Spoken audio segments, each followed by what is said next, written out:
सुख दुःखात सोबत करते मायाळू हे घर, एकमेकांना आधार देते चिमणी पाखर, चिमणी पाखर. एकमेकांना आधार देती चिमणी पाखर, चिमणी पाखर. बालवयाची पहाट तिला आनंदाचे रंग, तारुण्याच्या मध्यानीला कष्टाचे प्रसंग, वृद्ध थकल्या सांजेला डोळ्यापुरती अंधार, एकमेकांना आधार देती चिमणी पाखर, चिमणी पाखर. एकमेकांना आधार देती चिमणी पाखर, चिमणी पाखर, चिमणी पाखर, चिमणी पाखर, चिमणी पाखर. अरे मला त्यांनी सरळ ऑफरच दिली रे. कसली ऑफर? 1,00,000 रुपयाची. आणि तुला माहित आहे, पैशाचं नाव काढलं की माझ्या तोंडाला पाणी सुटतं. मोनिका ज्योती पंडितच्या घरी राहते. तिच्या लग्नाचं असं झालं म्हटल्यावर मोनिकेच्या लग्नाचं कसं काय लगेच ठरवता येईल? त्याने हा मोठं नाटक करतोय तुला इथे आणण्याकरता. त्याने ही सगळी नाटकं केली आहेत. हा काही विष वगैरे प्यालेला नाहीये. तुला मला आपल्याला सगळ्यांना फसवलंय याने. प्रिया, आजकाल कुठल्या व्यक्तीच्या दिसण्यावर जाऊ नका. अगं एखादा रस्त्यावरचा भिकारी सुद्धा लखपती असू शकतो, तर एखाद्या मर्सिडीज मधून सूटबूट घातलेला माणूस लाखो रुपयांचं कर्जबाजारी. त्याने खरं खरं सांगितलंय. मग पण परिस्थिती अशी उद्भवली की त्या सगळ्यासमोर मीच खोटा ठरलो ग. अहो पण त्याने खरं सांगितल्यानंतर तुम्ही कसे खोटे ठरलात? हे बघ नम्रता, मी प्रतीकच्या घरी गेलो तेव्हा पप्पा हे सगळं सांगण्यासाठी तुम्ही दिनेश भाऊजींना पैसे दिले. प्रिया माझं ऐक. पप्पा मला आधी हे सांगा, तुम्ही दिनेश भाऊजींना पैसे दिले हो किंवा नाही मध्ये उत्तर द्या.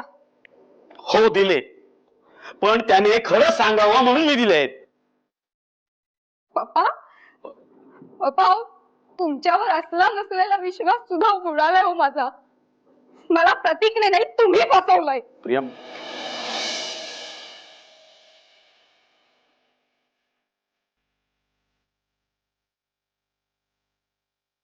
अगं त्याच्या मित्राने मलाच खोटं ठरवलं का? अहो पण प्रियाला काही कळतं की नाही? ती कसं तुम्हाला खोटं ठरवू शकते? नम्रता सांग ना मला, मी काय सांगू तिला? कसं समजावू त्या प्रियाला? सांग मला. तुम्ही आधी शांत व्हा. मी जाते प्रियाकडे आणि तिचा कान धरून तिला घेऊन येते. तुम्ही नका काळजी करू.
प्रिया अगं पप्पांनी असं हे का केलंय? अगं मला खोटं ठरवण्याच्या मागे का लागलेत ते? प्रतीक, घडल्या प्रकाराबद्दल मी तुझी माफी मागते पप्पांच्या वतीने. अगं तू कशाला माफी माग? यात तुझा काहीच दोष नाहीये. आहे माझा दोष. अरे ज्यांनी संशय घेतलाय ना तुझ्यावर ते माझे पप्पा आहेत. हा माझा दोष आहे. अगं हे सगळं तू स्वतःच्या अंगावर का घेतेस? हे बघ, या सगळ्या प्रकारामध्ये तुझा काहीही दोष नाहीये. प्रतीक, हा तुझ्या मनाचा मोठेपणा झाला रे. अगं मोठेपणा वगैरे काहीही नसतो. पण प्रतीक, मला कळतच नाहीये रे, पप्पा असे का वागले असतील? अगं वेळाबाई जाऊ दे ना. तू कशाला विचार करतेस की पप्पाने असं का केलं तसं का नाही केलं? सोड ना. अरे पण त्यांनी तुझा अपमान केलाय. अगं अपमान वगैरे काही केलेलं नाही. हे बघ, तू उगाच मनस्ताप करून घेऊ नकोस. हा ओके यार. प्लीज. प्रतीक, तुम्ही खरंच खूप चांगले आहात.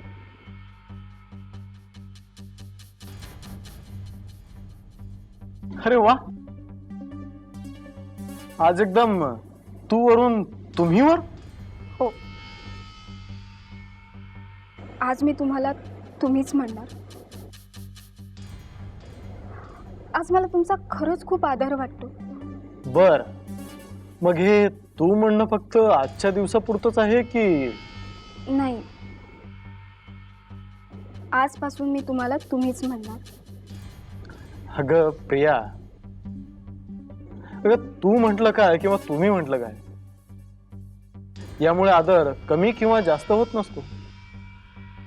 ते काही नाही, आजपासून मी तुम्हाला तुम्हीच म्हणणार. बरं बाबा, तुला हवं ते म्हण. पण मग आता मी तुला तू म्हणायचं की तुम्ही म्हणायचं? इश्श,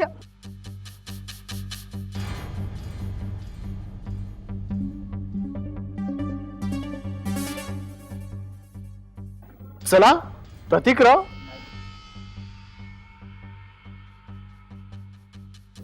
आज तुम्ही एक पायरी वर चढलात. अहो, तू वरून तुम्ही वर आलात, नाही का?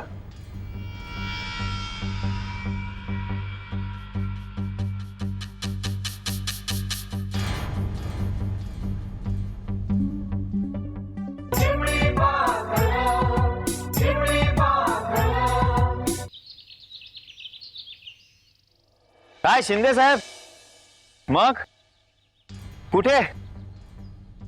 असं कसं काय साहेब? कशाला साहेब म्हणून लाजवताय? खरं साहेब तुम्ही? अहो आम्ही कसले साहेब? खरे साहेब तर तुम्ही. आम्ही तर नावापुरते साहेब आहात. असं कसं होईल? आता बघा ना, सगळी महत्वाची कामं तुम्हालाच सांगतात, है ना? आणि आजकाल जबाबदारीची कामं तुमच्याकडेच असतात, है ना? नाही का? अहो कसली आली जबाबदारी? हवालदारकीची कामं आमची, हवालदारकीची जबाबदारी आमची. खरी पोस्ट तुमची मोठी, तुमची मोठी कामं. अहो साहेबांची कामं म्हणजे तुमची कामं साहेब. वा वा शिंदे, अहो बोलण्यात सुद्धा पटाईत झालात तुम्ही. आपली कृपा साहेब. आमची कसली कृपा? अहो तुमच्यावर तर ते प्रिया मॅडम, ACP साहेब, या लोकांची कृपा. तुमची बी आहे बरं का साहेब कृपा. पण शिंदे, अजून सांगितलं नाही तुम्ही कुठे चाललात ते. आता मी घरी चाललोय. नक्की? खरंच साहेब. पाहिजे तर चला माझ्या घरी, घरी चहा पिऊन परत जा. नाही नाही नको,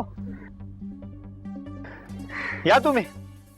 असं येऊ? हा जा जा.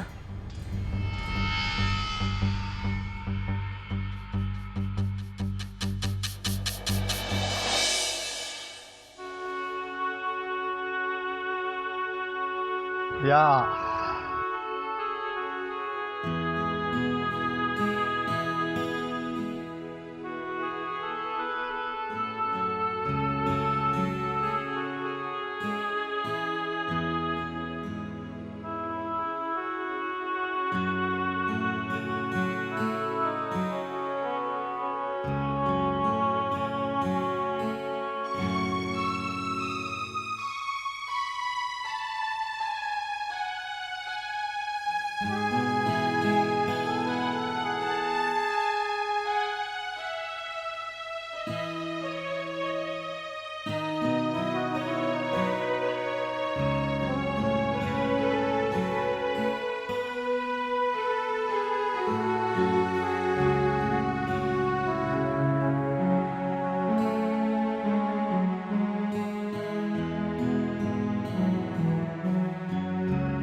पोचलोय कदाचित.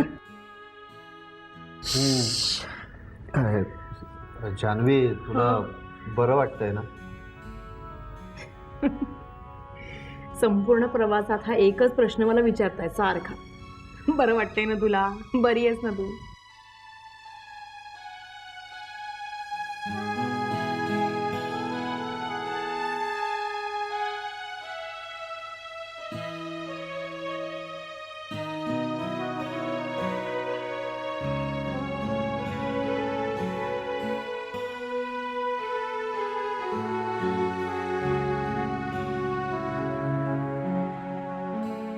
काय काय झालं?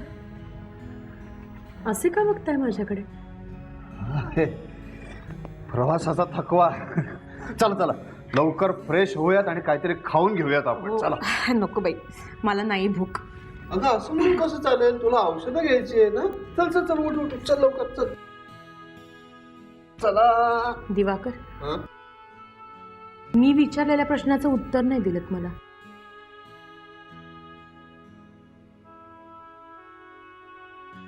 म्हणजे आपण इथे का आलो? असं काय करते? सांगितलं ना तुला किती वेळा. हा,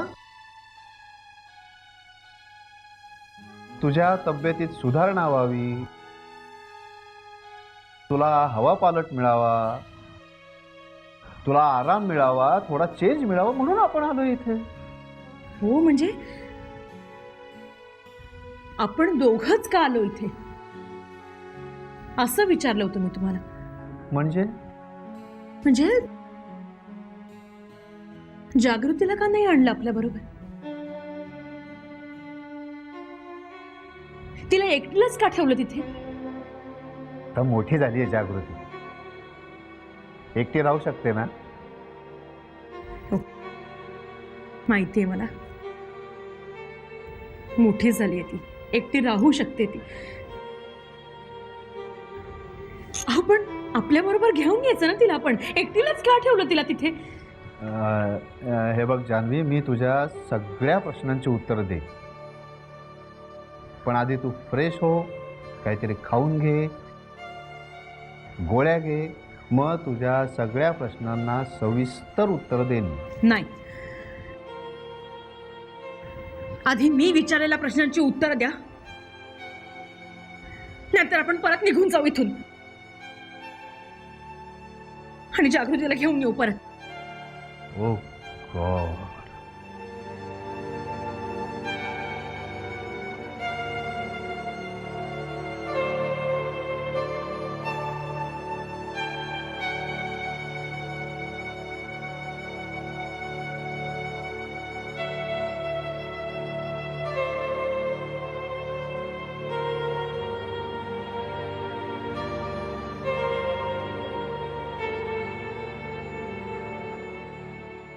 चिमणी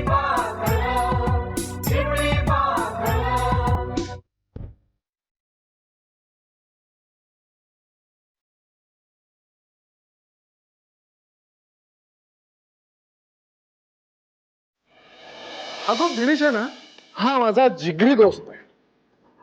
काहीही झालं ना, तो साऱ्या दुनियेला गणवेल, सगळ्या लोकांना फसवेल, पण मला नो वे. सॉरी काका, मी हे सगळं बोललो नसतो, पण मध्येच मला ही आमची जिगरी दोस्ती आठवली.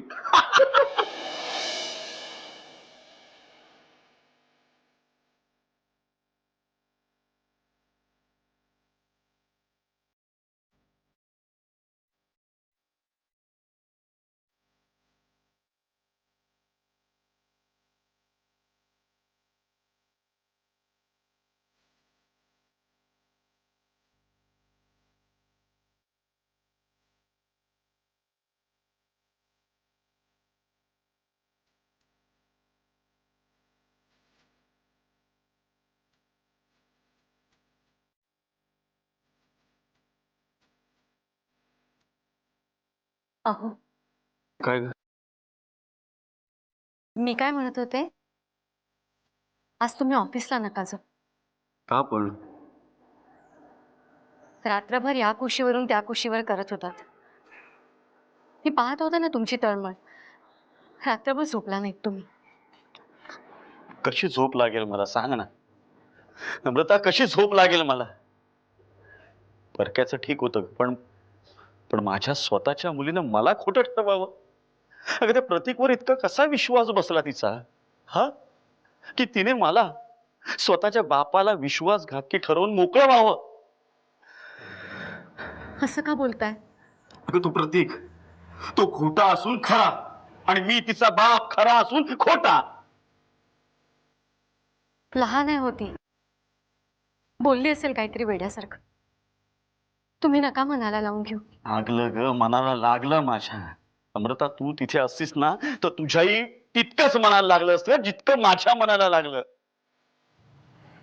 कबूल आहे, ती बोलली ते तुमच्या मनाला लागलं, कबूल. शेवटी आपलीच मुलगी आहे ना. तेच तर खरं दुःख आहे ना, की शेवटी ती आपली मुलगी आहे. परक्यानं, दुसऱ्यानं असा आपल्यावर अविश्वास दाखवला असता तर चाललं असतं, पण फक्त आपली मुलगी. तुम्ही शांत व्हा. तुम्ही आज जाऊन पडा, मी तुमचं डोकं चेपून देते. नाही, नको नको. मी आता घरी राहिलो ना तर त्या विचाराने माझं डोकं फुटून जाईल. त्यापेक्षा मी ऑफिसला जातो. ऑफिसच्या कामात जर व्यस्त असलो ना तर मला थोडं बरं वाटेल. मी माझी तयारी करतो, निघतो मी.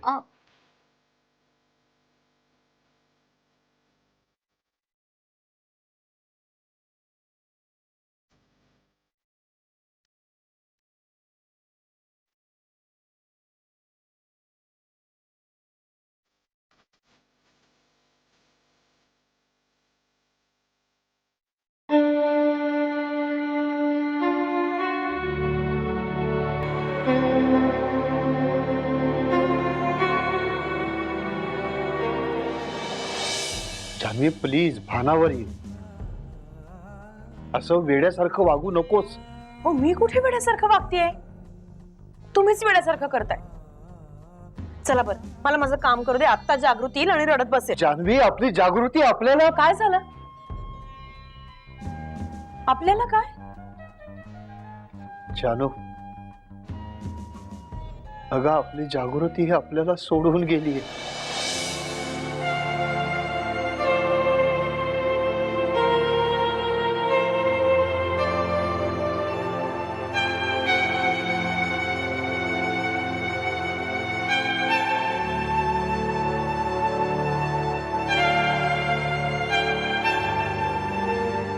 जान्हवी, जान्हवी, अगं मला जरा एक दोन महत्त्वाचे फोन करायचे आहेत. मी तिकडे गावातल्या टेलिफोन बूथवर जाऊन येतो. हां, आणि हो, तू आतमध्ये जाऊन आराम कर. चल, झोपली नाही आहेस काल रात्रभर, झोप जरा वेळ. चल चल, उठ उठ. मला नाही आली झोप. माझ्या प्रश्नाचं उत्तर मिळाल्याशिवाय मी नाही झोपणार. जेवणारही नाही मी.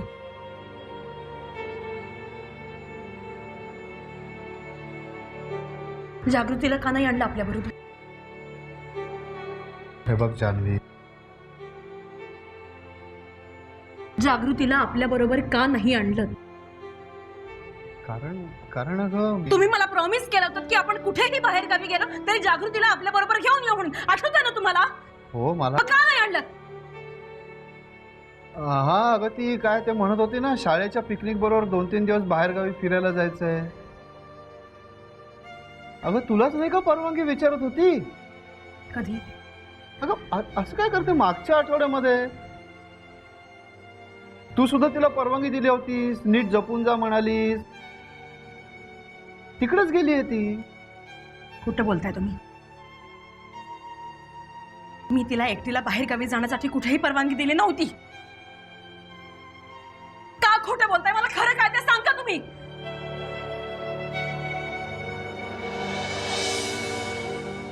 आता मोठी झालीस का? अगं मुलं कितीही मोठी झाली ना तरी आई वडिलांसाठी लहानच असतात